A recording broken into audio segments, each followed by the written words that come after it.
Mientras la guerra mundial sigue expandiéndose y el declive energético avanza, nos dirigimos a nuestros amigos surrealistas dispersos por el mundo entero. Y como en los grandes naufragios, les indicamos nuestra posición exacta, a 43 grados 28 minutos de latitud norte y 3 grados 48 minutos de longitud oeste. Bueno, pero ¿esto qué es? ¿Pero esto qué es? Esto es Desde otras islas. El podcast más internacionalista, desesperado y utopista del mundo.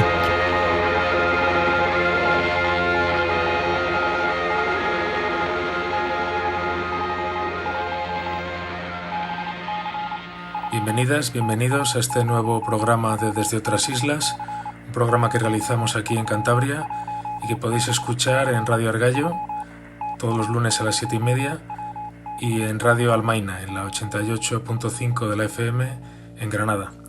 También nos podéis escuchar en esa gran infraestructura de control y vigilancia que llaman Internet, en YouTube, iVoox y en el blog desdeotrasislas.blogspot.com.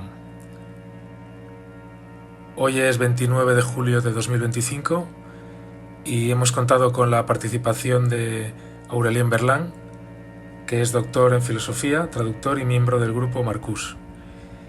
Vamos a hablar con él acerca de su último libro, titulado Autonomía y subsistencia, una teoría ecosocial y materialista de la libertad. La traducción al castellano ha sido publicado en 2024 por la editorial Virus y el prólogo de este libro corrió a cargo de Adrián Almazán. Como en otras ocasiones, contamos con la participación de Laura de la Fuente, que leerá algunos de los extractos del libro, y aprovechamos para anunciar que Laura de la Fuente acaba de publicar un poemario titulado Inventario para el Amparo, pequeña antología decrecentista. Podéis adquirirlo escribiendo a la editorial es Crecida y cuesta 5 euros. El dinero que saquen con las ventas de este libro será destinado a la edición del siguiente. Y dicho esto, vamos a escuchar ya la conversación que hemos mantenido con Aurélien.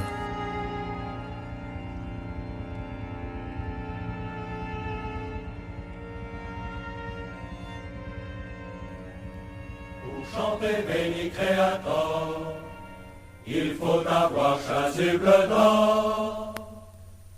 Pour chanter béni créateur, il faut avoir chasuble d'or. Nous enquissons pour vos grands de l'église, et nous pauvres canuts n'avons pas de chemise. C'est nous les canuts, nous sommes tout nus. Pour gouverner, faut avoir manteau et ruban sur toi. Pour gouverner, il faut avoir manteau et ruban sur toi. Nous en tissons pour vos grands de la terre, et nous pauvres canuts sans drap on nous enterre. C'est nous les canuts, nous allons tout nus. Mais notre règne arrivera quand votre règne finira. Mais notre règne arrivera quand votre règne finira. Nous tisserons le linceul du vieux monde, car on entend déjà la révolte qui gronde. C'est nous les canuts, nous n'irons plus nus. Hoy vamos a charlar con Aurélien Berlán sobre el último libro que ha publicado, titulado Autonomía y subsistencia, una teoría ecosocial y materialista de la libertad, que la traducción al castellano fue editada en 2024 por Virus. Muy buenos días, Aurélien. Buenos días. Pues a ver, antes de hablar de este libro, me gustaría que nos hablaras sobre un libro anterior que publicaste junto con el Grupo Marcus, del que formaste parte durante muchos años. El libro en cuestión se llama La libertad en coma y creo recordar que fue editado en 2019, ¿no? Si no me equivoco. La edición española es de 2019, pero la edición francesa es de 2013. El libro salió poco antes de que Snowden hizo sus revelaciones sobre la vigilancia electrónica mundial que hace el gobierno estadounidense. Y es un libro, es una investigación sobre la multiplicación de herramientas digitales que hacen al final que hay una vigilancia casi total de nuestros comportamientos, de nuestros pensamientos, que se puede así vigilar a cualquier uno de nosotros y también a las masas de la población, por internet, por todos los medios digitales. Y eso, claro, que es algo tremendo, que es la posibilidad de un totalitarismo nuevo. Pero la verdad es que esta vigilancia no viene de un proyecto policial o estatal paranoico. No hay un Stalin o un Mao detrás. Hay empresas, varias empresas, hay gobiernos también, pero hay sobre todo el hecho de que por nuestros comportamientos muy habituales con los smartphones, con el internet, nos dejamos vigilar. O sea, cuando uno tiene una cuenta en Facebook, es el usuario que haga su propia ficha para ser vigilado potencialmente. Y cuando uno se pone un dispositivo de geolocalización en su coche o en su teléfono, es también algo que puede hacer voluntariamente. Y entonces hay algo completamente nuevo, porque hay la posibilidad de un totalitarismo, pero que es totalmente aceptado por las poblaciones, y eso en los países que se dicen liberales. Y eso teníamos ganas de pensar en esta nueva situación. La verdad que en ese libro, el título es La libertad en coma contra la informatización del mundo. Sí, toca el tema de todo lo que es la alta tecnología como infraestructura de la vigilancia, la cuestión de la total dominación que ejercen sobre nuestras vidas, tanto en el trabajo como en la vida cotidiana. Pero en ese libro tocabais la cuestión de la libertad. Voy a leer una definición que dabais en este libro de libertad. En el contexto de este libro, vosotros decíais: la búsqueda de la libertad no implica la construcción de cosas nuevas o apoderarse de las ya existentes. Implica, en primer lugar, escapar al encierro, la saturación y la asfixia provocadas por la abundancia de objetos de plástico, de hormigón, de redes de comunicación materiales e inmateriales, de pantallas, de imágenes, etc. Si un día logramos escapar de este encierro, y aquí citas a Le Brun, que luego si quieres hablamos de ella, para mí es un referente, veremos entonces si podemos construir otra cosa. Con lo cual, parece que en este libro la definición que dais de libertad tiene que ver con la necesidad de escapar precisamente de esta dominación tecnológica, ¿no? ¿Qué nos puedes decir al respecto? Y bueno, teníamos un problema con este proyecto de libro porque criticar al mundo digital, a la informatización del mundo desde un punto desde el punto de vista de la vigilancia total que permite, nos ponía en la continuidad del liberalismo. O sea que, pues claramente que teníamos ganas estábamos como utilizando implícitamente un concepto liberal de libertad, de inviolabilidad de la vida privada, aunque nosotros no estamos, no venimos del campo liberal, venimos del anarquismo, del socialismo, de la crítica ecológica y social al capitalismo, y no del liberalismo. Y entonces teníamos un problema. Y estaba un problema bastante grave porque no se puede criticar a la vigilancia de los Estados Unidos sin recuperar el concepto liberal de libertad, pero teníamos que ir más allá de este liberalismo. Por eso esta definición de pensar la libertad como una lucha contra el encierre en un mundo industrial total, este mundo que ha construido el liberalismo económico, sobre todo con sus políticas de liberalización y de aceleración de los procesos de valorización del capital. Pero estaba un problema, teníamos un problema, es que de qué tipo de libertad tenemos que proponer y que defender más allá de la crítica negativa al encerramiento en un mundo totalmente industrial. Y claro, ahí digamos que fue cuando a ti ya te surgió la necesidad de profundizar en el concepto de libertad, ¿no? Sí. Sí, de ahí surgió mi libro Autonomía y Subsistencia, o más precisamente surgió de dos preguntas. La primera es esa. Todos somos de acuerdo, todo el mundo parece de acuerdo en describir nuestro mundo como liberal, tanto los que lo celebran como los que detestan el liberalismo. No obstante, ¿qué significaba el término libertad para los pensadores liberales? Ante todo, la inviolabilidad de la vida privada. Siendo así, nuestro mundo supuestamente liberal pisotea el núcleo central de la noción liberal de la libertad. Y ahora bien, ¿por qué seguimos entonces en los países occidentales y liberales a sentirnos libres?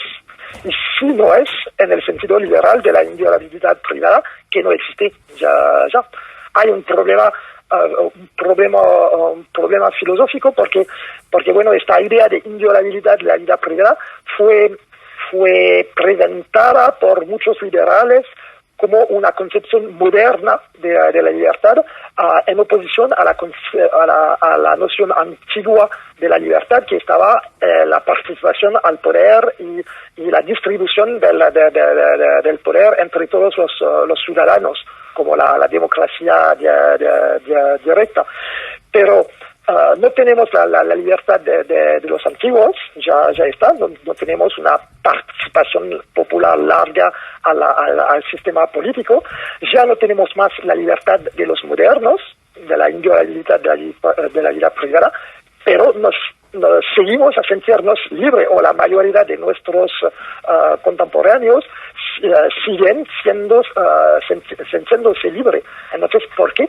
¿De qué se alimenta el sentimiento de libertad en este mundo si no es la definición moderna y tampoco la definición antigua? Y eso está como la primera pregunta. Y la segunda pregunta, de donde surgió mi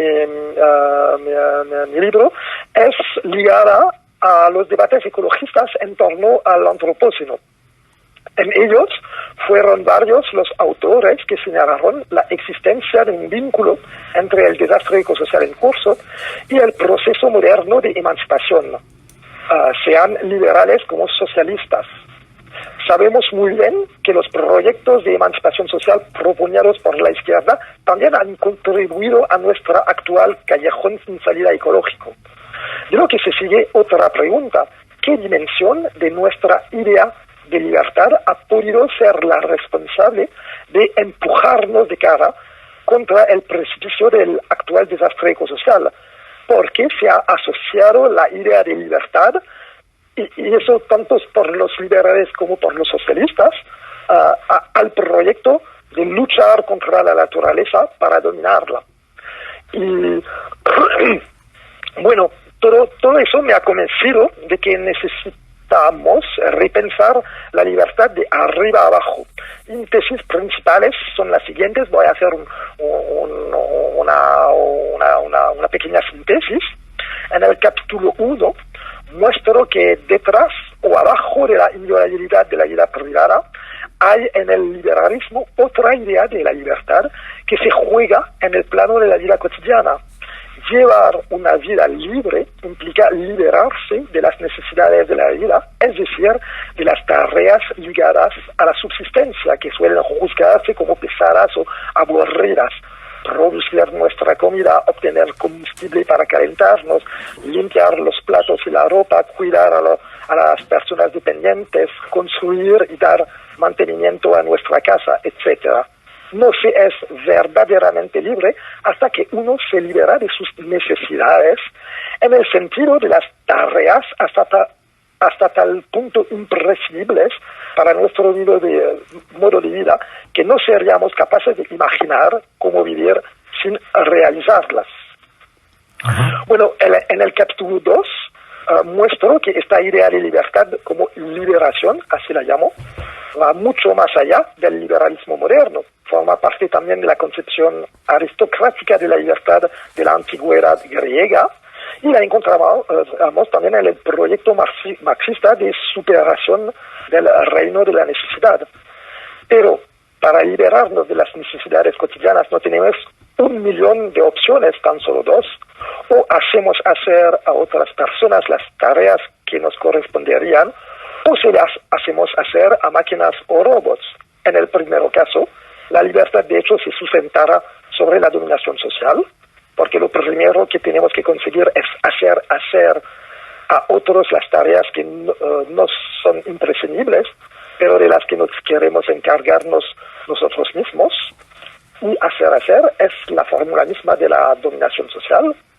Y en el segundo caso, hay que reconocer que jamás ha existido una explotación de la naturaleza que no implique la explotación de una cierta cantidad de humanos en las fábricas, en las minas, en las plantaciones, y también que la explotación tecnocéntrica de la naturaleza se topa con límites ecológicos. Así, la liberación, gracias a la dominación de la naturaleza, no puede ser universalizable y implica siempre la dominación social, como se ve en el mundo actual, después de tantos progresos tecnocientíficos en la explotación de la naturaleza. Esas son las tesis como claves de la parte crítica de mi libro. Y ya hay un tercer capítulo sobre lo cual tal vez vamos más a hablar, que es un capítulo que no es crítico, que es más propositivo o casi utópico, que muestró que si la noción de libertad como liberación se ha convertido en hegemónica, eso, no obstante, no la convierte en la única idea de libertad. Hubo otras concepciones de la libertad, sobre todo llevados o ligados a las clases populares, porque claro, esta idea de la liberación para mí es una idea de los privilegiados, pero las clases populares no luchaban por desembarazarse de las necesidades de la vida, sino más bien por acceder a los recursos, sobre todo a tierra, que les permitieran hacerse cargo de ellas. Entonces, para las clases populares, cuando que pedían tierra y libertad, por eso es el título del libro en francés, es el eslogan tierra y libertad. Para la gente que luchaba para eso, emancipación no significa descargarse de las necesidades materiales y políticas del día a día, sino encargarse ellas mismas de ellas. Y bueno, eso lo llamo autonomía. ¿Autonomía por qué? Porque creo que los ecologistas que hoy aspiran a alcanzar mayores cotas de autonomía material, o sea, autonomía alimentaria, energética, medicinal y todo eso, reconectan, al menos en parte, con esta noción de libertad que presupone el acceso a los recursos, o sea, la crítica también de la propiedad privada. Eso es el capítulo 3 de mi libro. Has hecho un resumen formidable, creo que ha quedado bastante claro las partes que tiene el libro, en qué consiste cada capítulo. Pero antes de avanzar, yo quería preguntarte en qué terreno político acampas actualmente. ¿Desde qué coordenadas ideológicas has escrito el libro? Bueno, yo claro que vengo del socialismo anarquista y también de la crítica al desarrollo industrial. Pero a mí me gusta la manera de cómo los zapatistas se posicionan. Se posicionan abajo a izquierda. O sea, yo vengo de la izquierda por historia, familia y por militancia, pero soy muy crítico con el izquierdismo o mucha izquierda, porque en la izquierda hay también una izquierda que es de las élites. O sea, tuvimos en Francia muchos gobiernos de izquierda que hicieron la misma política casi que los gobiernos de derecha. Entonces me parece muy importante decir izquierda, pero primero de abajo. O sea, para mí mi lucha más importante es la igualdad social. O sea, y para mí la libertad tiene que ver con igualdad social. La libertad es la ausencia de dominación, quiere decir que es la igualdad social, política y jurídica. No puede hay libertad sin igualdad. Y bueno, pienso que ahora para nuestros niños y niñas, para nosotros también, para nuestro futuro, tenemos que cambiar radicalmente de sistema, hacer algo como una revolución, pero sin reducir este concepto a eso de tomar el poder estatal. Lo que tenemos que hacer es emanciparnos, o sea, del poder industrial, y eso supone reapropiarnos la producción de nuestras condiciones de vida, o sea, la subsistencia, más allá del capitalismo y de la gestión del Estado. En este tercer capítulo, tampoco es que tú lances una receta ya claramente definida de cómo tienen que construirse esas sociedades venideras, ¿no? Pero sí que te imaginas, de alguna forma, cómo son para ti esas sociedades ideales y deseables por ti. Y a mí me da la sensación de que es como si la propia contracción de las escalas de producción y de organización social pues fueran a abolir las relaciones capitalistas. Da la sensación de que simplemente por adaptarse a un contexto de baja energía, por producir localmente, da la sensación de que ya por arte de magia fueran a desaparecer las relaciones capitalistas.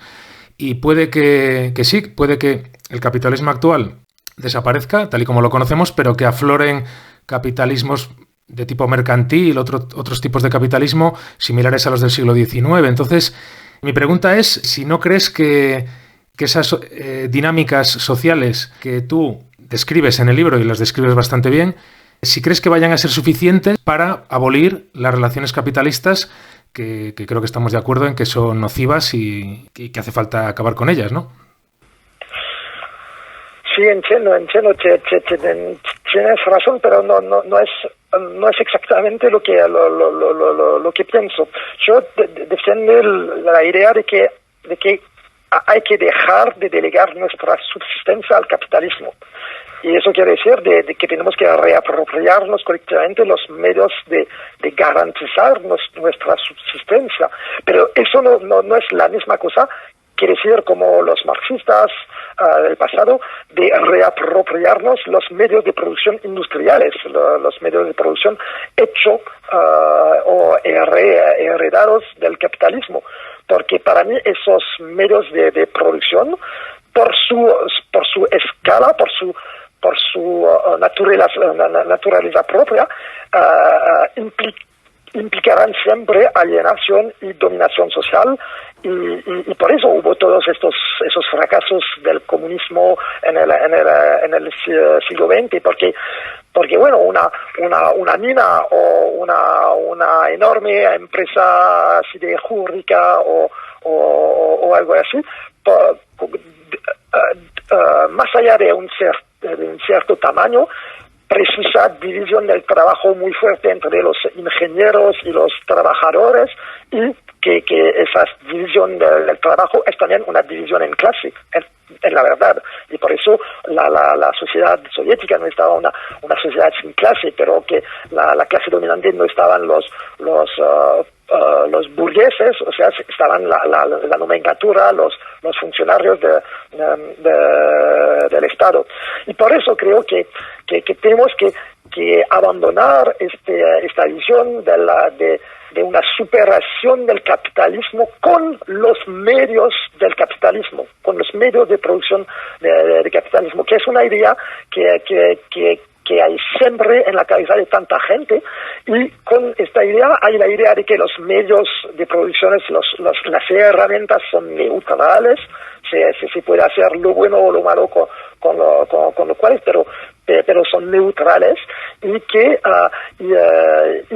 y detrás de eso hay una visión naiva, ingenua del progreso, y creo que tenemos que emanciparnos de todas esas ideas, este progresismo, esta idea de la neutralidad de la técnica y de la ciencia, y este proyecto de un comunismo industrial o de una superación del capitalismo por los medios capitalistas. Y pues por eso insisto tanto sobre la necesidad de reconectar con formas de producción no industriales y de pequeña escalas. Pero no pienso tampoco que sea la reducción de las escalas sería la solución a todos los malos aspectos. Claramente que hubo un capitalismo, que el capitalismo desde el principio tiene que ver con grandes escalas. Estaba como en el siglo XVI, el capitalismo estaba en el comercio colonial entre la Europa, la África y las Américas, con el comercio triángulo, con los esclavos, el azúcar, el cotón y todo eso. Esto estaba el capitalismo. Pero claramente que puede tener un capitalismo o podemos tener dominación social con producción a pequeña escala. Pues claramente, hubo dominación social mucho antes del capitalismo, y eso me gusta luchar contra eso. Entonces no es la reducción de las escalas, no es la solución a todos los aspectos negativos, pero es algo que precisaba de poner muy adelante para luchar contra las ilusiones que son típicas de mis compañeros y compañeras de izquierda, y que una gran parte de mis compañeros y compañeras no entienden porque no se puede decir que la tecnología sea neutral, y porque hubiéramos que abandonar la mayor parte de la producción industrial. Y por eso, pero también para contestarte, también hay un problema o un malentendido, si podría decir, es que mi libro no es un libro de estrategia política, es un ensayo filosófico y político sobre la idea de libertad que, aunque sea central en el pensamiento occidental y en nuestra tradición de izquierda, se volvió tan confusa que hay compañeros que dicen que sería un ideal burgués. Y bueno, no hay que hacerme decir cosas que no quería decir, y permíteme ser Gabriel, creo que se podría leer la conclusión de mi libro, porque es creo la mejor manera de clarificar esta relación entre mi objeto filosófico, las pocas ideas estratégicas que defiendo, que que tenemos que luchar contra el sistema y no solamente construir así alternativas a pequeña escala. Eso sería tonto de leerme así. Y entonces se podría leer la conclusión, o sea, las páginas 238 y 239, a partir de la búsqueda de autonomía a pequeña escala. Tiene poco sentido, pues claro, y hasta, para no ser demasiado longo, hasta la idea de que participamos en la lucha global contra el sistema. Y después, página 239, el último parágrafo del libro, a partir de pero mientras las luchas para emanciparnos del capitalismo se sigan librando. Y creo que es un pedazo del libro donde intenté de explicar bien por qué estaba la organización de la organización a pequeña escala, sin pretender que sea la solución en sí. Pues vamos a escuchar en voz de Laura de la Fuente estos párrafos que mencionas. La búsqueda de autonomía a pequeña escala tiene poco sentido político si no se combina con intentos de organización a mayor escala para frenar o subvertir la dinámica del capitalismo, aunque solo sea porque ésta vuelve ilusoria la creación de nichos, salvo cuando son fiscales. En la práctica es incluso imposible sin enfrentarse a las lógicas industriales que atrapan constantemente a quienes querrían escapar de ellas. En otras palabras, no basta con la secesión que consiste en dejar de alimentar la megamáquina, también hay que sabotearla. Sin embargo, tampoco habrá transformación social sin deserción o reducción de nuestra dependencia del capitalismo, sin desenchufarnos de los macrosistemas tecnológicos y comerciales que nos atan a él. Hay que hacer las dos cosas: volver a formas de autonomía material a escala local, al tiempo que participamos en la lucha global contra el sistema. Porque no podemos permitirnos esperar a que se derrumbe por sí solo. Cuanto más progresa, más destruye nuestras condiciones de vida, que son también las de nuestra autonomía, en una política de tierra quemada que nos vuelve cada vez menos capaces de sobrevivir sin prótesis tecnológicas. No podemos esperar que el colapso ecológico conduzca al hundimiento del sistema económico que lo está provocando. Lo más probable es que refuerce el sistema que de hace mucho se alimenta de las crisis y las nocividades que él mismo genera. Por otro lado, es cierto que la lucha política es una de las principales vías para salir de la atomización social que constituye el caldo de cultivo de la sumisión ideológica y de la resignación frente al desastre.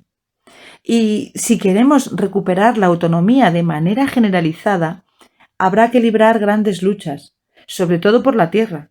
Habrá que rescatar la tierra de las máquinas industriales, estatales, tecnocientíficas que la están destruyendo, como dice el Atelier Paysan, y devolvérsela a los humanos que de verdad quieren cambiar de modo de vida.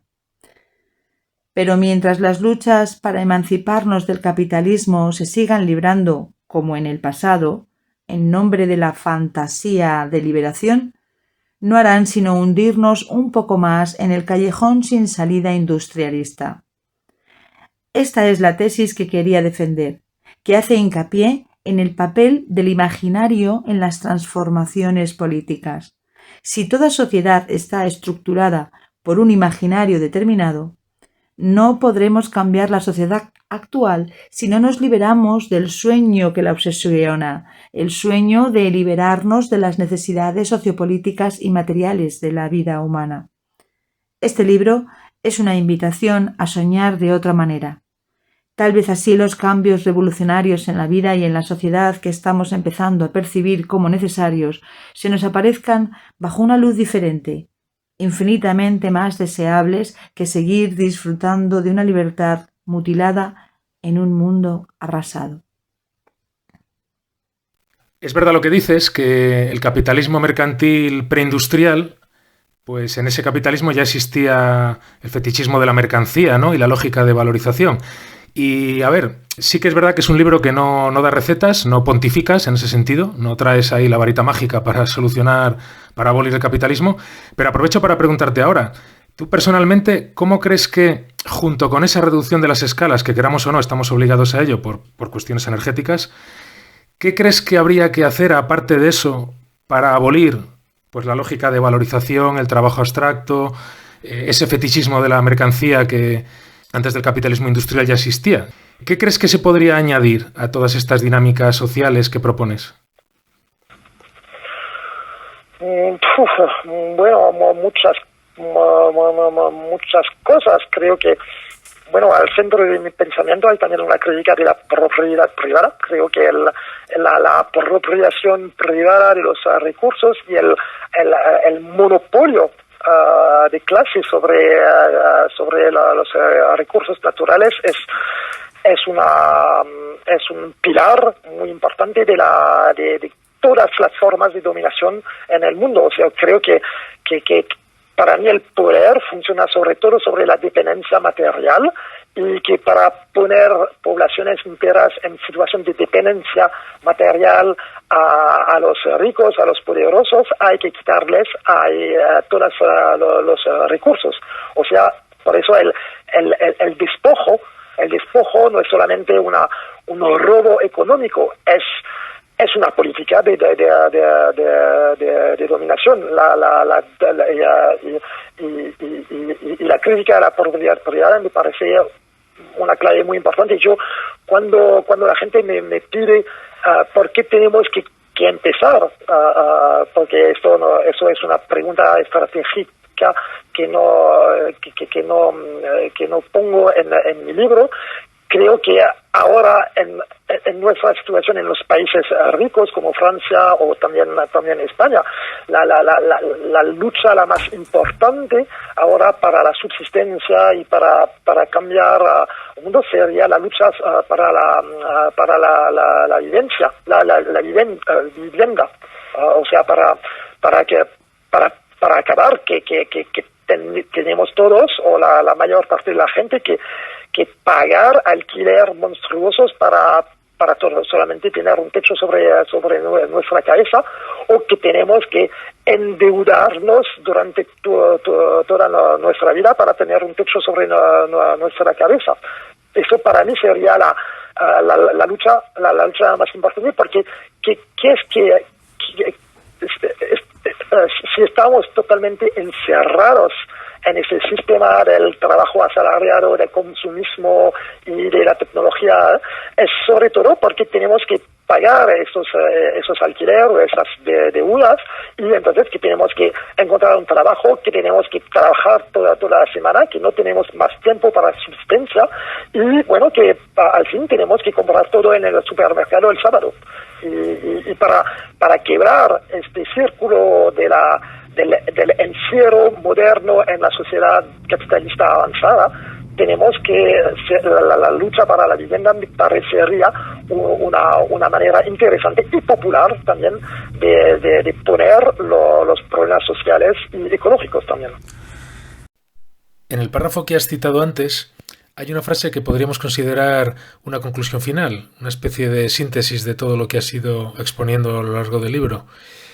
Dices, mientras las luchas para emanciparnos del capitalismo se sigan librando, como en el pasado, en nombre de la fantasía de liberación, no harán sino hundirnos un poco más en el callejón sin salida industrialista. ¿No crees que esa fantasía de liberación de la necesidad puede encerrar un deseo absoluto de libertad que trascienda el deseo de libertad que nos ha inoculado el capitalismo? ¿No crees que tal vez ese deseo absoluto de libertad sea algo así como una invariante de la mente humana, que va a existir independientemente de las condiciones materiales en las que se viva? Y aparte de eso, ¿no crees que ese deseo absoluto de libertad pueda estimular e impulsar las luchas de los trabajadores y de los movimientos anticapitalistas? Sí, no se podría recuperar, si no se podría luchar contra el capitalismo en el nombre de una idea de una vida, de una sociedad basada sobre una abundancia no mercantil y una vida, no sé, llena de comodidades y placeres. Sería algo así. Más bien lo que te quiero preguntar es si esa fantasía de liberarse de las necesidades no encierra dentro de sí un deseo absoluto de libertad que no tiene nada que ver con el capitalismo, que no tiene nada que ver con explotar a otros, que no tiene nada que ver con explotar la naturaleza, un deseo genuino, un deseo que es totalmente legítimo y que brota independientemente de si es posible o no su materialización. Y además de eso, si no crees que ese deseo absoluto de libertad puede sernos de utilidad pues para impulsar las luchas. Bueno, creo que no lo creo. O sea, entiendo más bien. Claramente, esta idea de superación del trabajo, de este sueño de abundancia y todo eso, no viene del capitalismo. Lo capitalismo lo recuperó en tradiciones populares, también religiosas. Hay toda una parte de mi libro que hace la genealogía de esta idea de liberación, y que es una genealogía religiosa al principio. Y bueno, el jardín de Edén, la era de oro y todo eso, este sueño viene de muy lejos, pero creo que viene sobre todo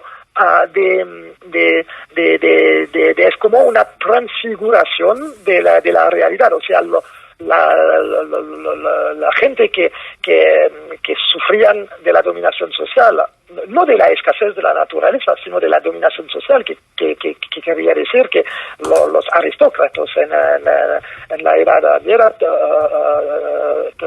por ejemplo, tomaban como la mitad de las cochezas a los campesinos, que es enorme, que es enorme. Y bueno, confrontados a la escasez, a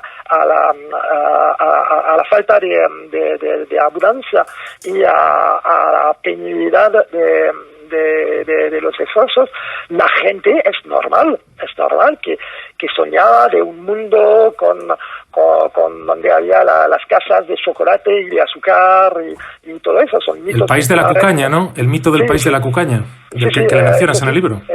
Eso sí, es normal. Pero ¿por qué? Porque hay que transfigurar. Tenemos en la mente, tenemos la tentación de confrontaros a una realidad negativa, tenemos la tentación de transfigurarla, pero de manera en la fantasía.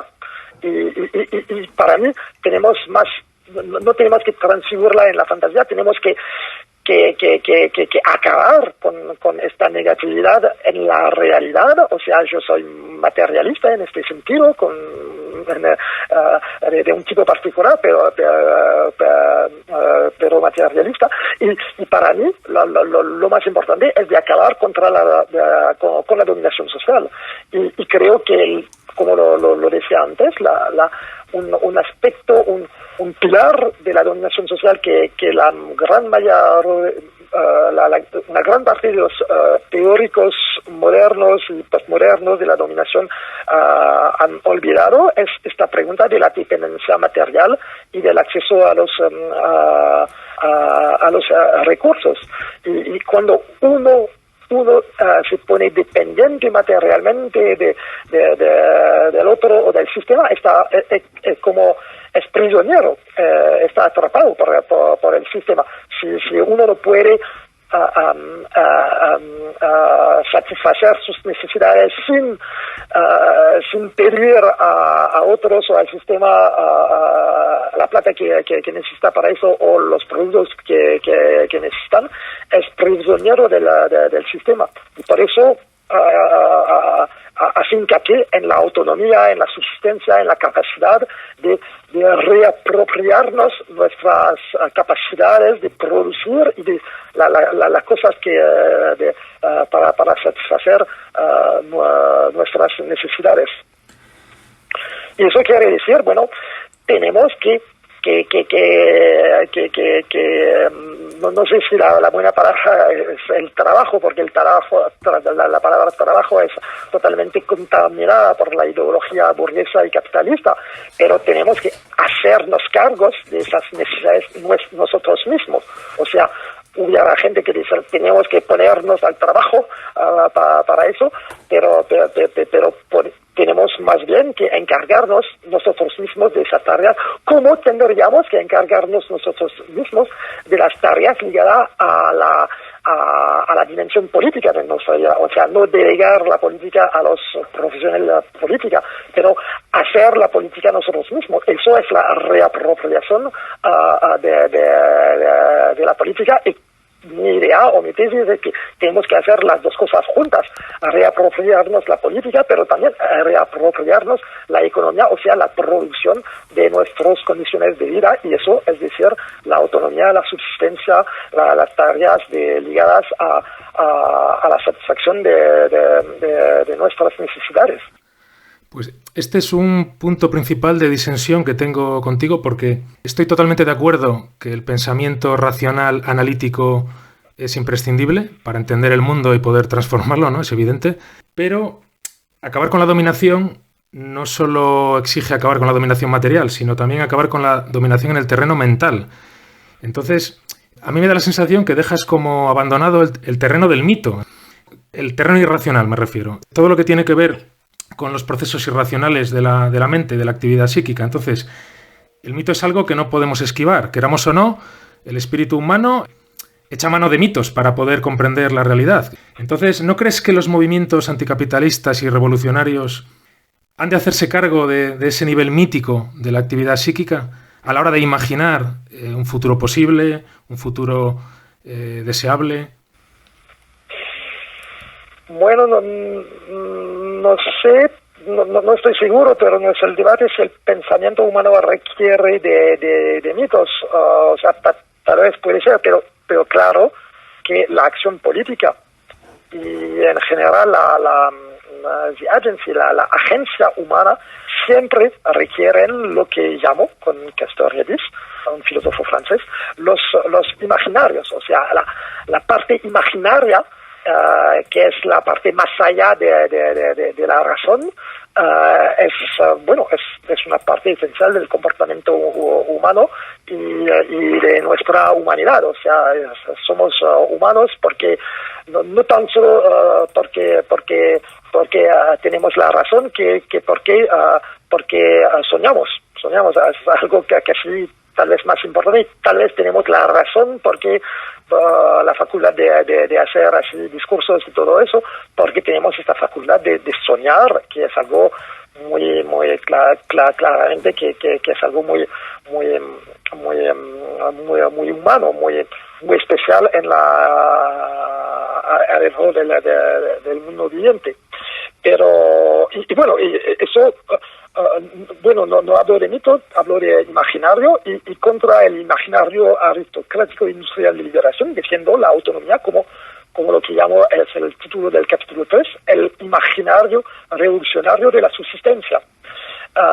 Y la noción tal vez de mito es algo distinta, algo diferente de la de imaginario, porque para mí el mito implica la transfiguración de la realidad, y eso se puede entender. O sea, se entiende que la gente tiene que tenemos todos que transfigurar ciertas realidades, sobre todo negativas, pero en la política tenemos que ser también realistas y no transfigurar, no contarse historias.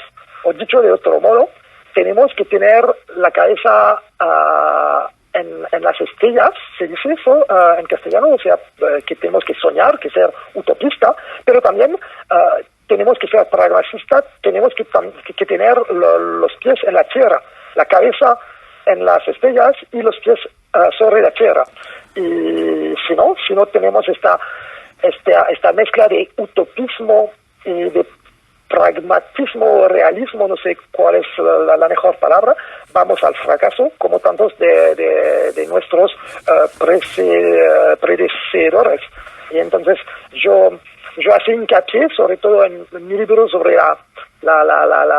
el realismo, porque creo que este mito de la abundancia, este fantasma de llegar a la abundancia,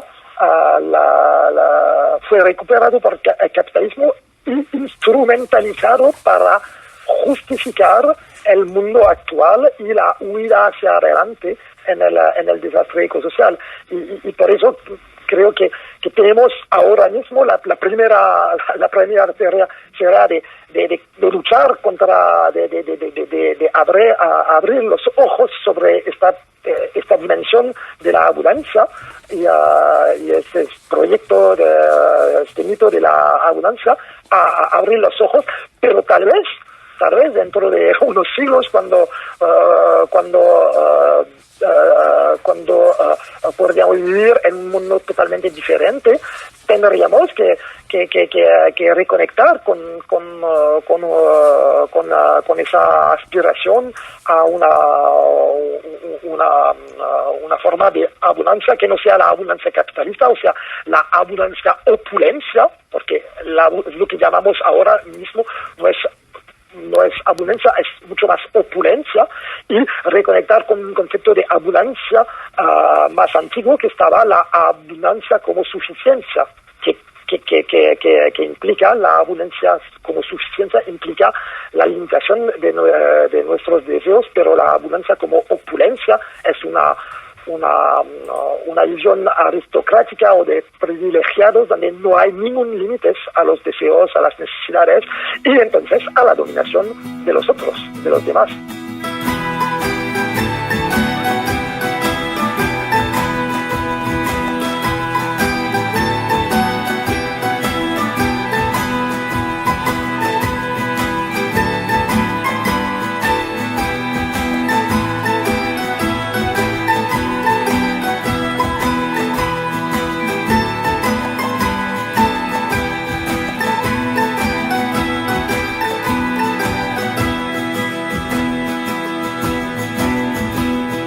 Chanter Veni Creator, il faut avoir chasuble d'or.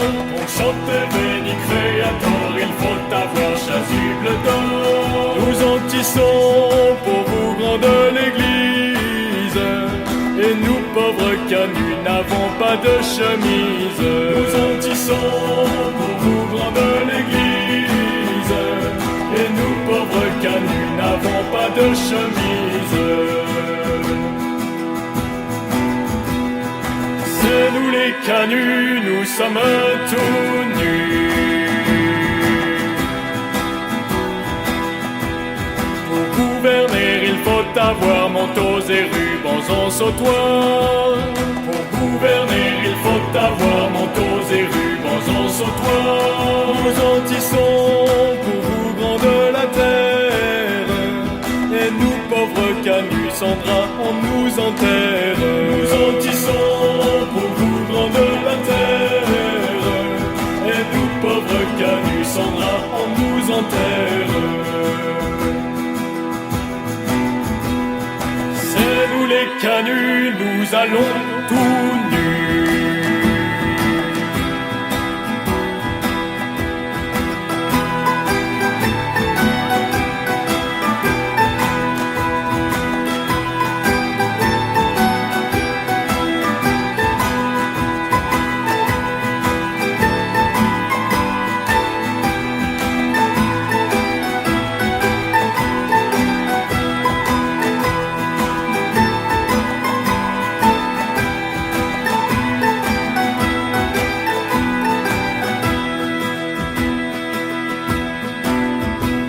Mais notre règne arrivera quand votre règne finira. Mais notre règne arrivera quand votre règne finira. Nous en tisserons le linceul du vieux monde, car on entend déjà la tempête qui gronde. Nous en tisserons le linceul du vieux monde, car on entend déjà la tempête qui gronde. C'est nous les canuts, nous sommes tout nus.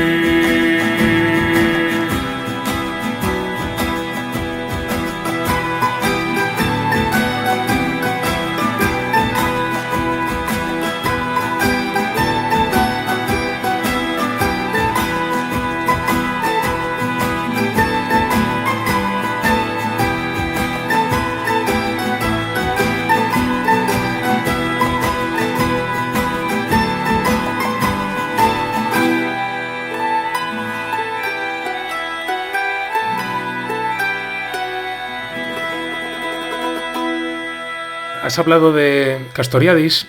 Castoriadis, si no recuerdo mal, cuando hablaba de lo imaginario, él, digamos que distinguía dos categorías. El imaginario social, ¿no? Ese conjunto de creencias y representaciones colectivas que tiene una misma colectividad, pero hablaba de una segunda categoría, que es la que yo defiendo, en el sentido de que tiene una potencialidad transformadora enorme.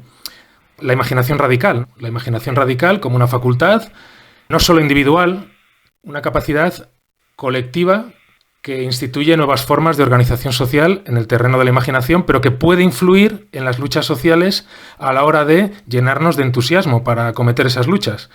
Entonces, ¿qué opinas de lo que Castoriadis llamaba imaginación radical? ¿No crees que ajustar esa imaginación radical a lo material es empobrecer esa capacidad imaginativa, esa capacidad transformadora? Bueno, no lo creo, porque Castoriadis estaba un pensador también muy racionalista y que tenía en cuenta y en mente siempre los límites que nos imponen las realidades ecológicas, económicas, políticas y culturales del mundo. No está así, no estaba abocado, no se hacía el abocado de una política basada solamente sobre la imaginación radical. Con este concepto intentaba explicar por qué el determinismo histórico de Marx estaba una tontería, porque bueno, en la historia hay siempre lo nuevo, tenemos siempre los humanos la posibilidad de hacer cosas nuevas. Es una forma de ligado con nuestra libertad y también sobre una misma base técnica y económica podemos tener sociedades y culturales muy distintas, como la antropología lo enseña, y este no determinismo histórico viene de la imaginación radical.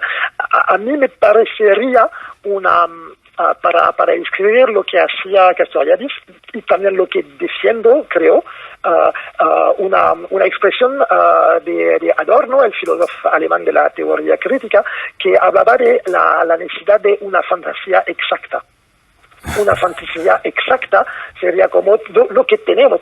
Tenemos, bueno, esta vivir la cabeza en las estrellas, la fantasía, pero exacta, los pies sobre la tierra, una mezcla de realismo o racionalismo y de utopismo. Mi proyecto es para mucha gente en Francia las críticas más compartidas es que mi libro es totalmente utópico.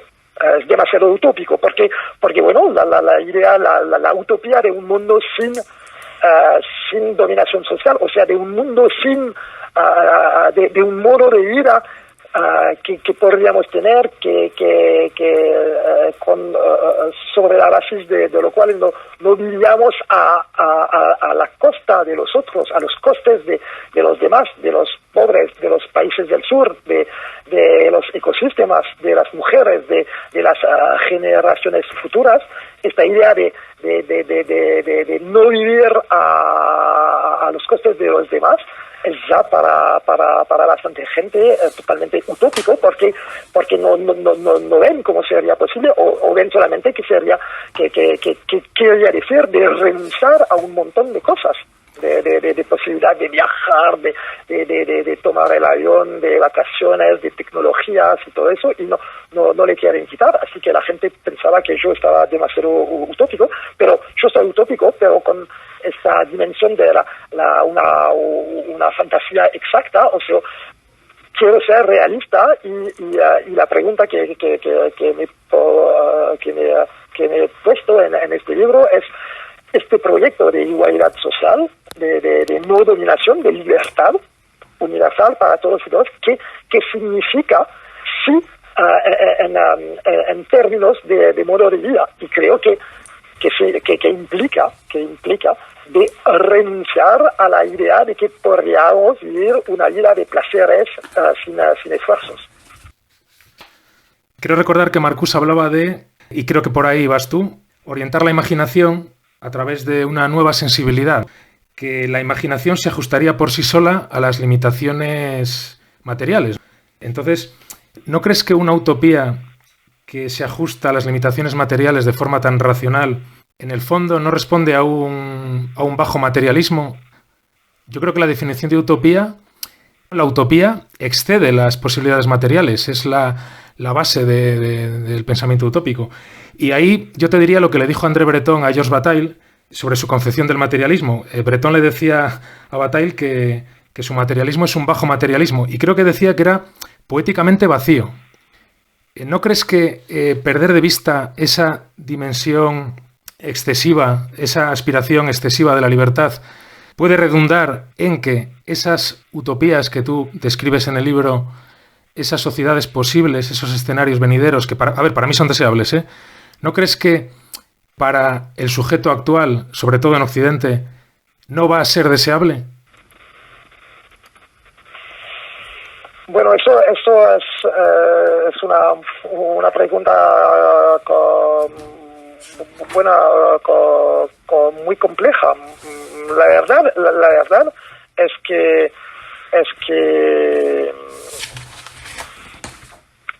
la verdad es que para recupero. Claro, para mí no habrá emancipación hoy en día sin superar nuestro tipo de subjetividad, que es el sujeto consumidor actual. El sujeto consumidor actual, eso es mi tesis, será siempre alienado, manipulado y dependiente del sistema de una parte, y de otra sería siempre un sujeto imperial que vive a costa o expensa de los demás, porque quiere ser exento de las tareas ligadas a la subsistencia. Y eso es un deseo de privilegiado, es un deseo de rey, de estar el rey. Bueno, el cliente es el rey, es una tontería del liberalismo, pero que tiene una significación muy profunda. Creo que este deseo de que todo individuo sea el rey en su familia, en su aldea. O sea, y eso tenemos que quebrar con eso, pero creo que en verdad, y eso estará muy difícil. Vemos como hay mucha gente que no quieren abandonar o renunciar a sus privilegios, pero hay también mucha gente que en esta situación también de clases media o superior sienten un vacío existencial total y se den cuenta que se mueren de aburrimiento, que son deprimidos como las mozas burguesas de la era victoriana, o sea, el siglo XIX en Inglaterra, mozas que se marchitan en los pisos burgueses porque no tenían que hacer más, que no podían ni hacer las cosas domésticas, tenían los servientes y todo eso. Y que hay mucha gente que en esta situación que quieren emanciparse de este tipo de liberación, que les condenan a la depresión, al vacío existencial, a los bullshit jobs y todo eso. En Francia, por lo menos, tenemos un movimiento que es un movimiento muy minoritario, pero de gente, de ingenieros sobre todo, pero no solo, de gente que paran con su vida normal para ponerse campesinos, para trabajar con sus manos, para cambiar totalmente de vida, porque ven que son infelices en su trabajo, porque ven que trabajan por empresas que venden armas o destruyen la naturaleza, pero también que se den cuenta que están muriendo de aburrimiento en esta vida. O sea, aquí creo que tenemos una fuente de energía utópica en la idea de una vida, no una vida liberada de las tareas de subsistencia, pero de una vida intensa, colectiva, una vida donde se hacen muchas cosas, donde uno puede desarrollar todas sus capacidades, que es una fuente de energía utópica con la cual tenemos que reconectar para intensificar esta ola de diversión del sistema y para intensificar la crítica al presente capitalista. O sea, decir no solamente que nuestro modo de vida es insostenible e injusto, pero sobre todo que no vale la pena, que no es interesante en sí mismo, que es alienado. A ver, para mí las sociedades que describes son totalmente deseables. Estoy haciendo un poco de abogado del diablo, pues para profundizar en el debate, pero para mí totalmente de acuerdo con lo que planteas y yo deseo esas sociedades como el que más. Pero bueno, ya quizás cerrando este tema, lo que te quería preguntar era que si ese deseo, vamos a llamarlo deseo absoluto de libertad para entendernos, que tal vez sea una constante humana, como digo, tal vez sea algo transhistórico que pertenece a la actividad mental, sea el contexto histórico que sea. ¿No crees que ese deseo absoluto de libertad no tiene por qué responder a otros hagan por mí lo que yo no quiero hacer o a explotar la naturaleza? ¿No crees que ese deseo absoluto de la libertad va más allá de las condiciones impuestas actualmente por el capitalismo y que va a estar ahí siempre? Bueno, no. Yo soy materialista. Ser materialista quiere decir, para mí no quiere decir ser marxista. Marxista estaba materialista, pero es un materialismo entre muchos de los otros. Ser materialista es la idea de que no somos solamente puros mentes, somos cuerpos, somos una mezcla de cuerpos y de mente, nosotros los humanos, y que nuestros cuerpos tenemos que alimentarles, que calentarles, que cuidarles, y eso todo son necesidades. Eso son las necesidades del día a día, las necesidades materiales del día a día, y que todas esas necesidades para satisfacerla tenemos que trabajar, que colaborar con nosotros. Nadie puede satisfacer todas sus necesidades sin la ayuda de los demás.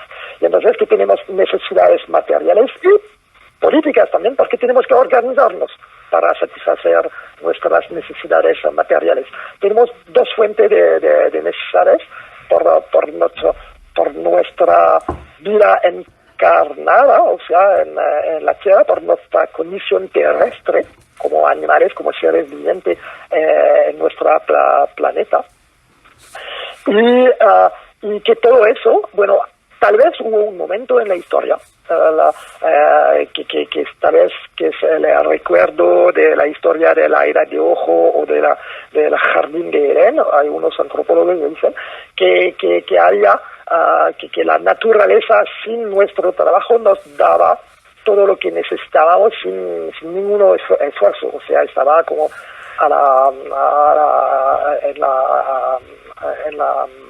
como se dice, en la prehistoria humana. Pero claro que a este momento no estábamos tantos sobre el planeta. Tal vez hubo un mundo donde todo eso estaba posible en ciertas partes del mundo, en las zonas unidas de la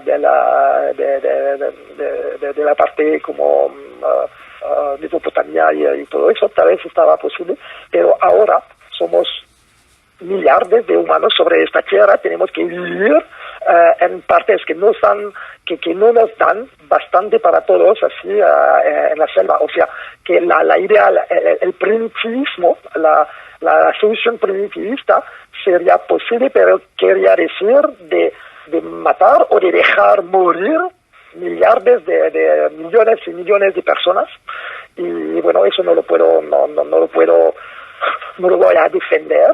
Y entonces en nuestras condiciones, ¿qué tenemos como posibilidad? Tenemos la posibilidad de hacer una agricultura que fue fue la solución que los humanos han encontrado para el problema del aumento de la población también y de la escasez de ciertos recursos, pero que eso, bueno, necesita, sobre todo si no lo hacemos con máquinas, o si lo hacemos con mucho menos máquinas que hoy en día, la agricultura. Eso quiere decir que hay que hacer cosas. No sé, hay que encargarnos de esas tareas, y que son tareas que bueno, se suelen describir o vivir como aburridas, pesadas, cotidianas y todo eso. Y bueno, frente a esta cuestión, yo no puedo negar todo eso y dejar una pura imaginación inexacta guiar mi acción política. Mi acción política tiene que ser guiada por una imaginación exacta, o sea, una imaginación que está consciente y que toma en cuenta las condiciones materiales de nuestra subsistencia. Y eso quiere decir una parte de tareas, de trabajos, de obras, de cosas aburridas y todo eso. Y si no estamos conscientes de eso, si seguimos soñando solamente de la edad de oro, nunca vamos a salir del callejón sin salida ecológico, porque bueno, vamos a necesitar o dominación social o tecnología y dominación de la naturaleza, pero vemos los límites ecológicos y éticos y políticos de ambos posibilidades. Bueno, ya para ir acabando, a lo largo del siglo XIX, el romanticismo, en concreto el romanticismo revolucionario, incluso cierto sector del romanticismo literario, puso sobre la mesa pues otra noción de libertad, ¿no? Imaginaron sociedades idílicas basadas en la abundancia, además. Por ejemplo, Charles Fourier, Robert Owen, o por ejemplo las propias novelas utópicas de Louis Michel. Ponían sobre la mesa sociedades idílicas, utópicas. Lo que yo te quería preguntar, ¿no crees que estos ejercicios de imaginación no se quedaban en el papel únicamente? Porque, por ejemplo, muchos de estos autores y autoras impulsaron y alentaron las luchas de muchos románticos revolucionarios y de muchos socialistas utópicos y de muchos movimientos populares. El movimiento obrero, en parte, se entusiasmaba imaginando esos mitos de la abundancia. Entonces, ¿no crees que aunque sea siendo consciente de que hay unas limitaciones materiales que la razón nos aclara nítidamente cuáles son, ¿no crees que a la hora de impulsar las luchas y generar entusiasmo en los movimientos populares hace falta esa imaginación excesiva? Claramente excesiva. Te hablo de una imaginación que desborde las limitaciones materiales. O claramente las descartas porque nos llevan a un callejón sin salida como al que nos lleva el mito del progreso capitalista. Bueno, es difícil porque bueno, la pregunta es de ¿qué tenemos que reforzar ahora? Creo que la pregunta más profunda o el problema más profundo que hay detrás de tu pregunta es la cuestión de qué facultad humana te tenemos que reforzar en nuestra sociedad. No creo que es la imaginación está solicitada siempre por todos los propagandistas por una sociedad basada sobre el sueño, sobre las imágenes, la música y los artes que activan siempre la imaginación y también una imaginación, bueno, no una imaginación radical en el sentido de Castoriadis, una imaginación alienada y manipulada por los medios, pero sí que hay como que la imaginación está muy estimulada. Y yo, como intelectual, o sea, tal vez es un límite, pero que viene de lo que yo sabe hacer, es que yo creo que tenemos que estimular también la razón, como la conciencia de los límites, la conciencia de las realidades, porque esta facultad no es estimulada por nada en nuestro mundo. Y claro que yo estoy muy consciente, yo digo siempre a los amigos, a unos lectores y amigos, que cuando escribí este libro, me decía siempre que después de escribirlo y publicarlo, la cosa más importante sería de encontrar a artistas, a cantadores, musicantes, para poner en música y en imagen las ideas que hay adentro, pero que yo eso no lo sabe hacer. Yo sé toco un poquito la guitarra, pero hacer canciones o hacer como cómics o obras de ficciones para poner para hacer un relato sobre este conflicto de imaginario, sobre la complejidad de nuestra idea de libertad, sobre la idea de que tenemos que emanciparnos de una cierta idea de emancipación.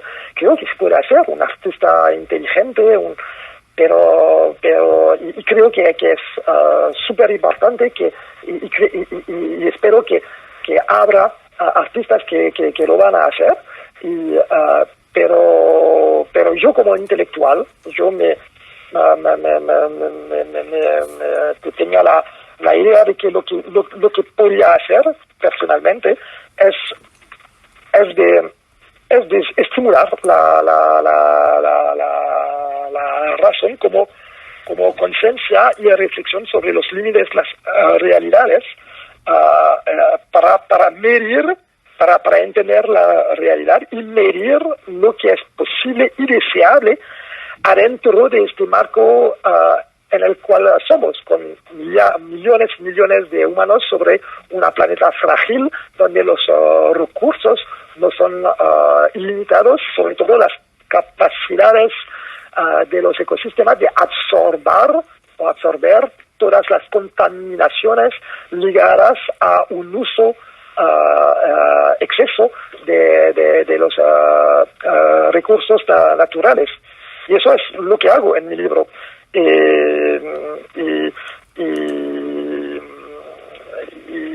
esperando, bueno, que llegan después poetas o artistas para poner en música o en imágenes las ideas las análisis un poquito las análisis un poquito secas que hago en este libro. Sí, por ejemplo, si pensamos en mayo del 68, las manifestaciones estaban llenas de actividades lúdicas, se crearon canciones que acompañaban las luchas.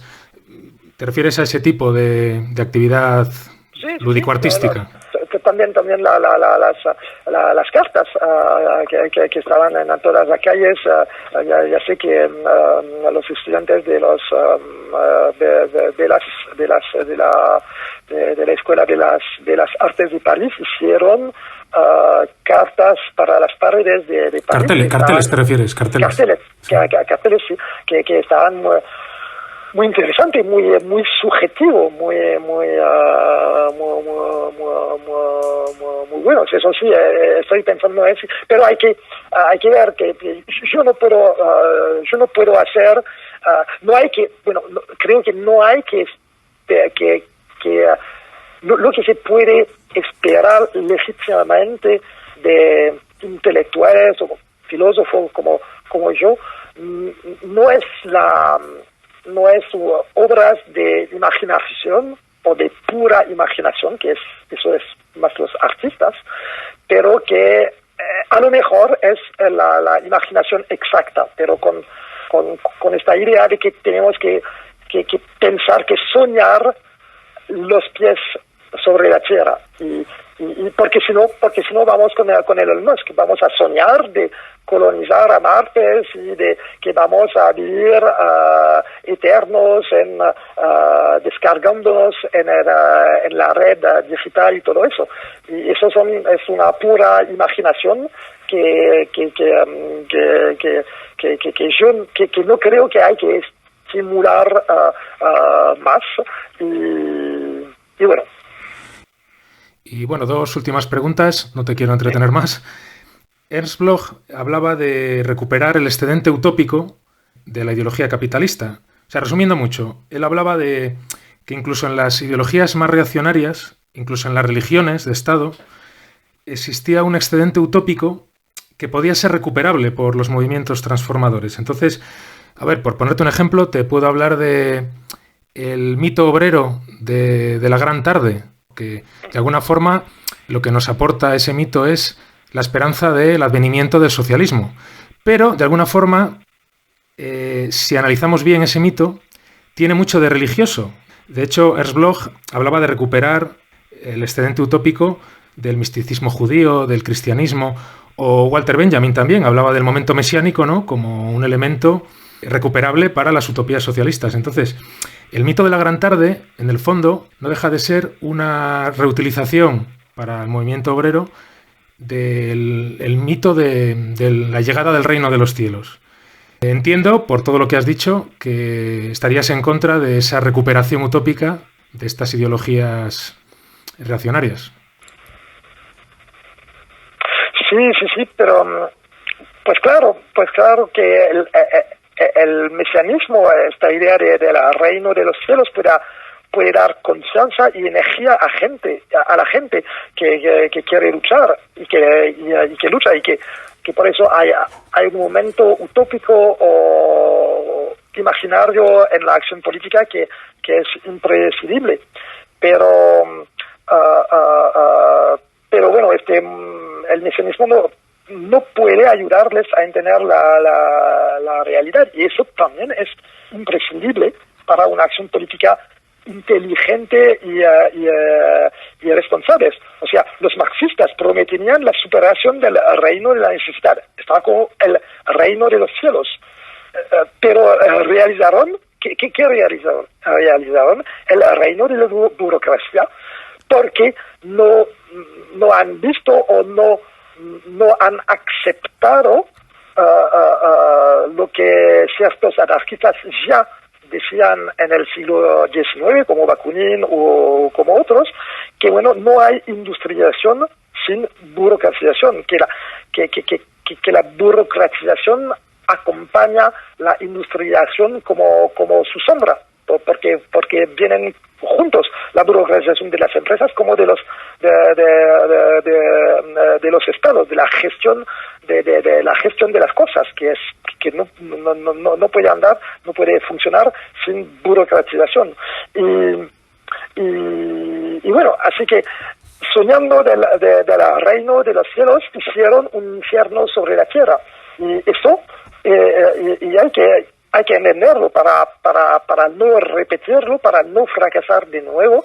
Y eso solamente lo creo, tal vez no solamente, pero lo hace algo que no es la parte mesiánica de la mente humana, no es la imaginación radical, es la racionalidad, es la razón como capacidad a ver que si los marxistas realizaron el reino de la burocracia en todas las partes donde tomaron el poder, es por razones no contingentes, razones que se pueden entender y que hay que entender porque están vinculadas con el proyecto de superar la necesidad, el proyecto industrial de dominación de la naturaleza. No hay dominación de la naturaleza sin organización a gran escala y no hay organización a gran escala sin burocratización, entonces sin la dominación social de gente que trabajan en los pisos de burócratas, de burócratas sobre obreros, campesinos, gente que están en la calle o en las plantaciones, en las minas, en las fábricas. Y eso hay que entenderlo. Y mi libro es sobre todo un libro que critica los compañeros y compañeras que siguen soñando de la posibilidad de un reino de los cielos, un reino industrial de los cielos. Y bueno, digo, claro que se podría hacer. Es muy entendible que frente a nuestra situación la gente se dice, pero tenemos todos los medios industriales que necesitamos para acabar con la pobreza y construir un mundo de felicidad donde nunca habrá más guerra, nunca habrá más pobreza, ausencia de cosas y un mundo de abundancia sin tener que trabajar mucho. Es la idea que nos domina, pero que nos domina desde 2 siglos y hay que entender por qué nunca se realizó este proyecto y entender las razones no contingentes porque no se puede realizar así de manera tan naiva. Y eso creo que yo tenía ganas de hacer en mi libro, no para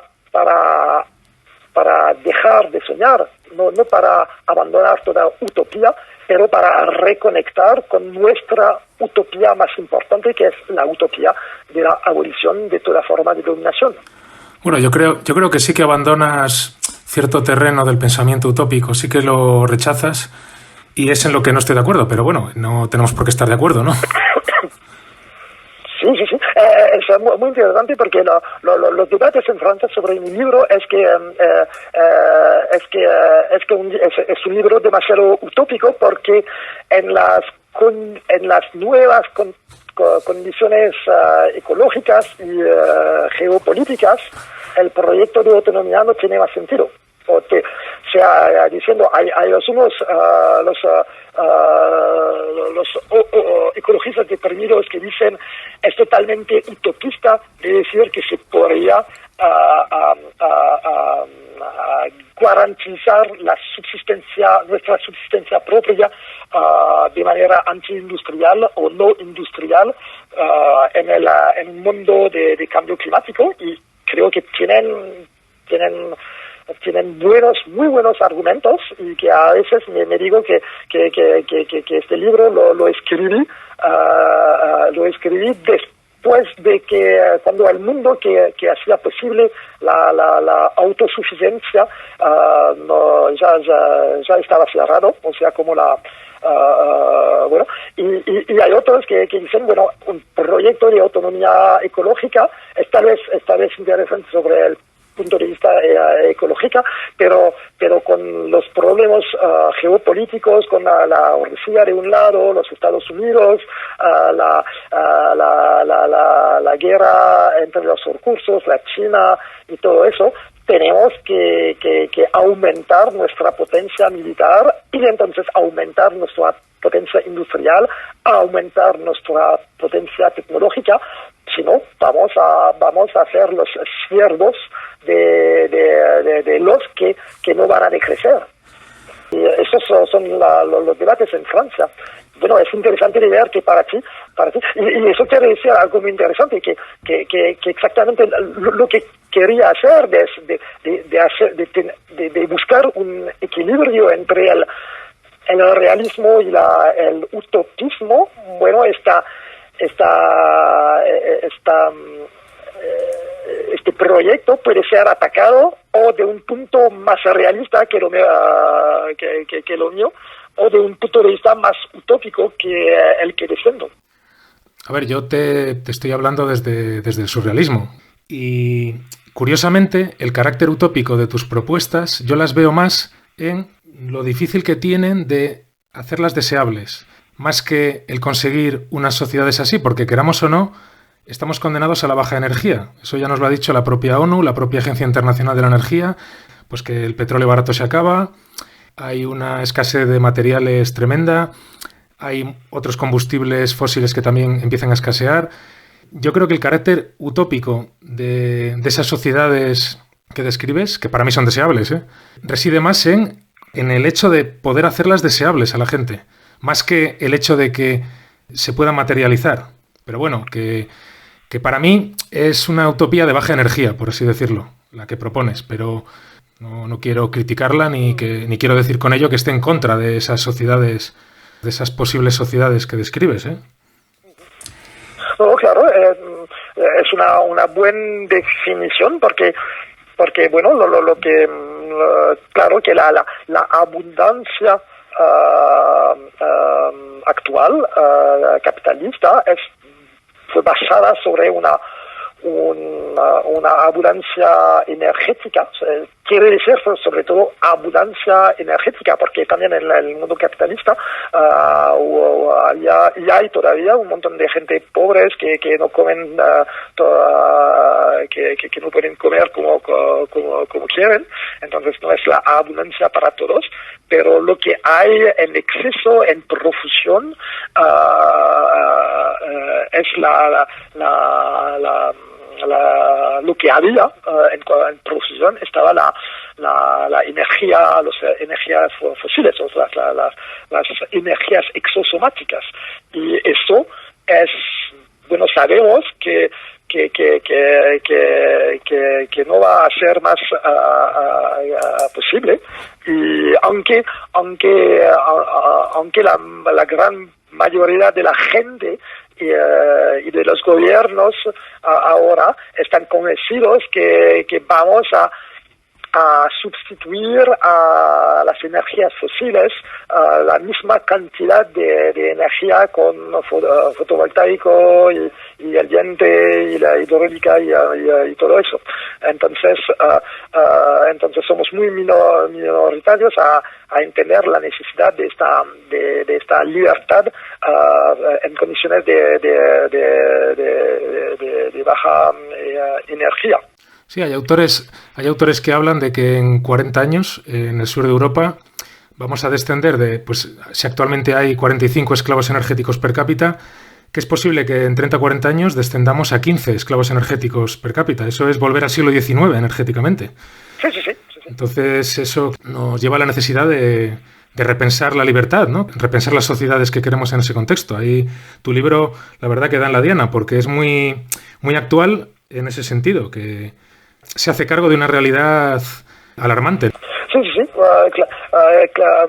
claro que te entiendo, claro que intentó de pensar cómo se podría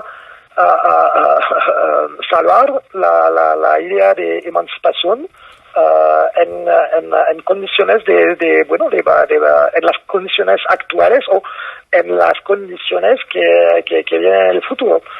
Eso es interesante porque me decía que mi libro lo escribe, se le puede ver o como un testimonio de un mundo que es acabado porque bueno, las condiciones climáticas hacen que la subsistencia a nivel local que estaba como la realidad normal de todos los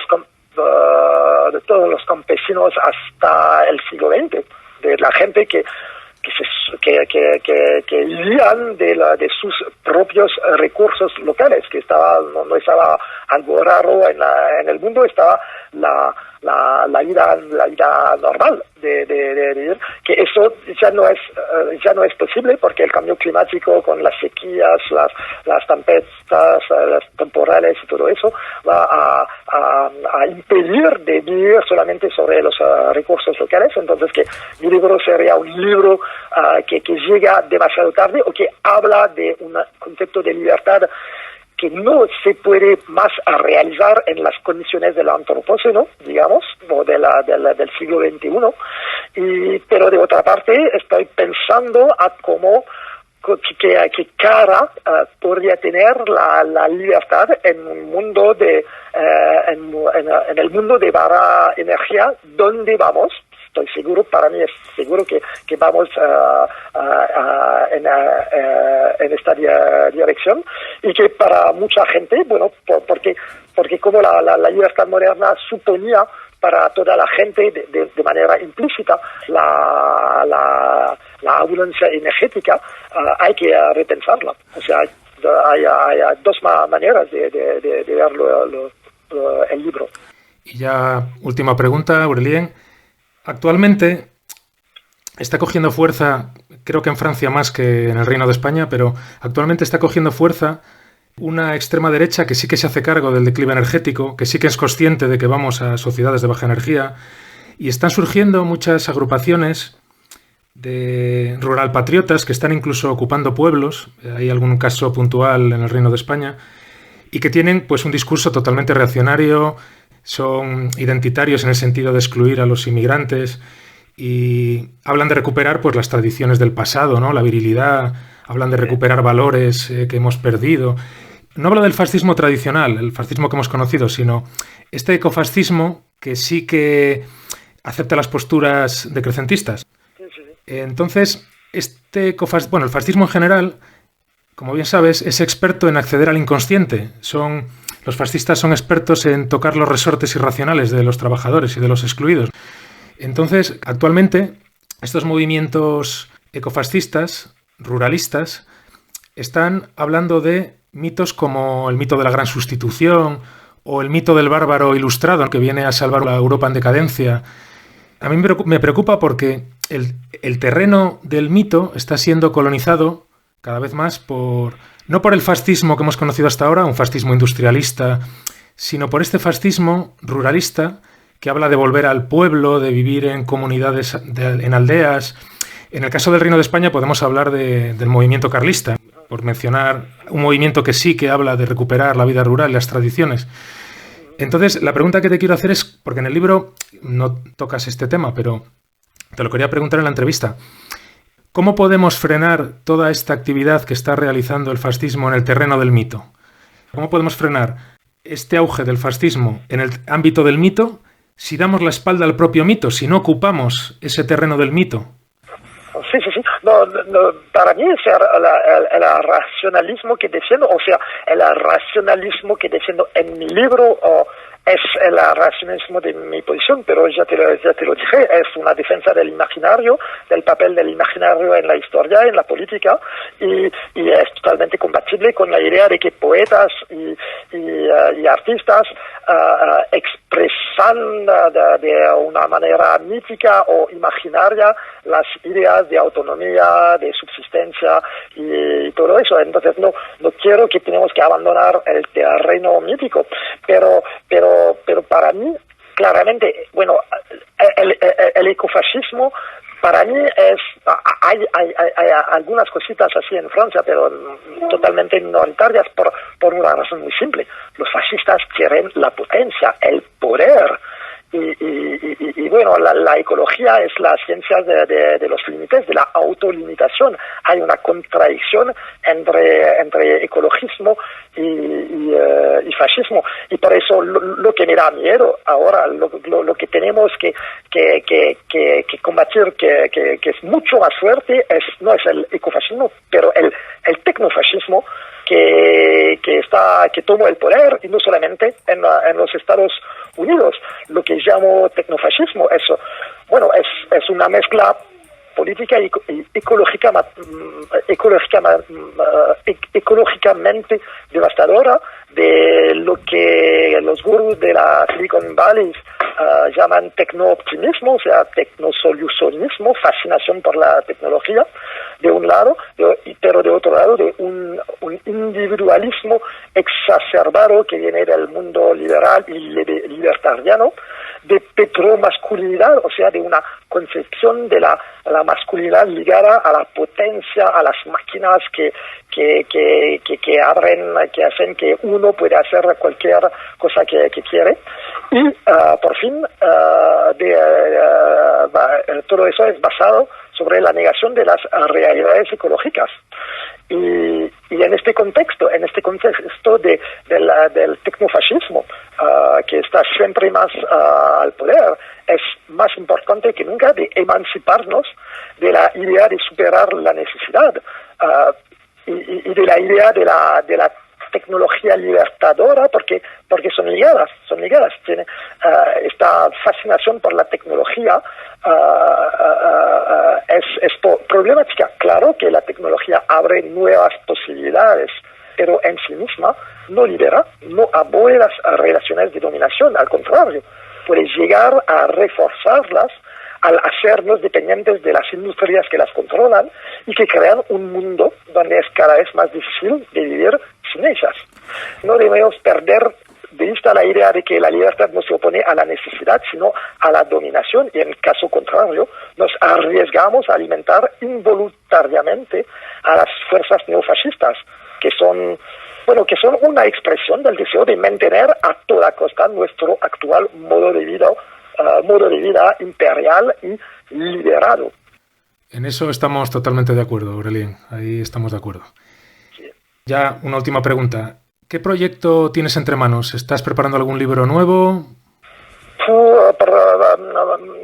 Desgraciadamente no realmente, porque tengo un niño que va a tener un año dentro de 2 semanas, entonces no tengo la cabeza a escribir, pero lo que me gustaría hacer en el futuro sería un libro donde explico más de manera más clara y más analítica mi concepción del poder, de la diferencia entre poder y dominación, o una reflexión sobre esta noción del poder y de la dominación, y de explicar más bien cómo funciona la dominación impersonal que caracteriza nuestro mundo.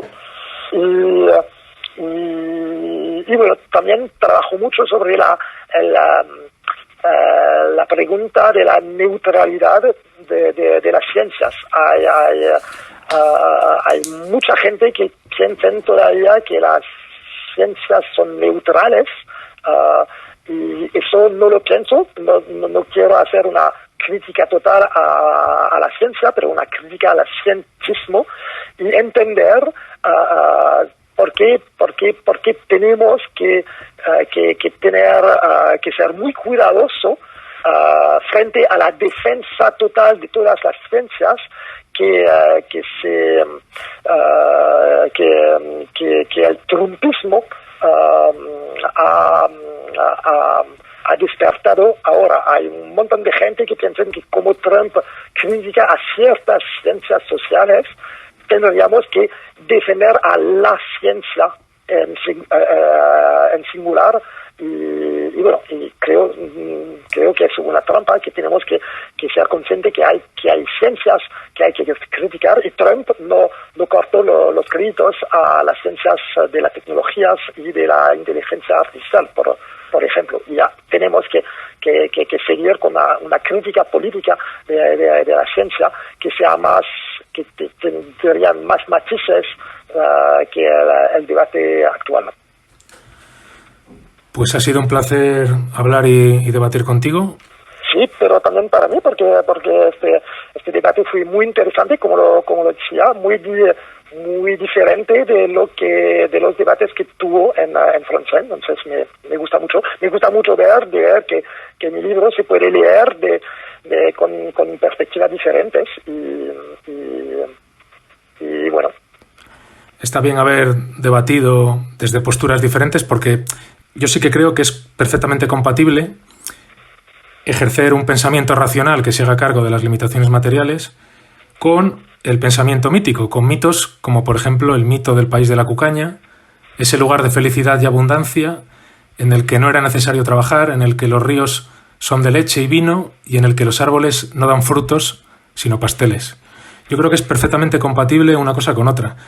Y precisamente la alianza de esas dos energías, la que aporta el pensamiento racional y el pensamiento irracional mítico, son las que creo que pueden crear un pensamiento utópico pues que haga frente a la que se nos viene. Pero, como digo, está bien ver otros puntos de vista y yo con tu libro he aprendido un montón. Bueno, entonces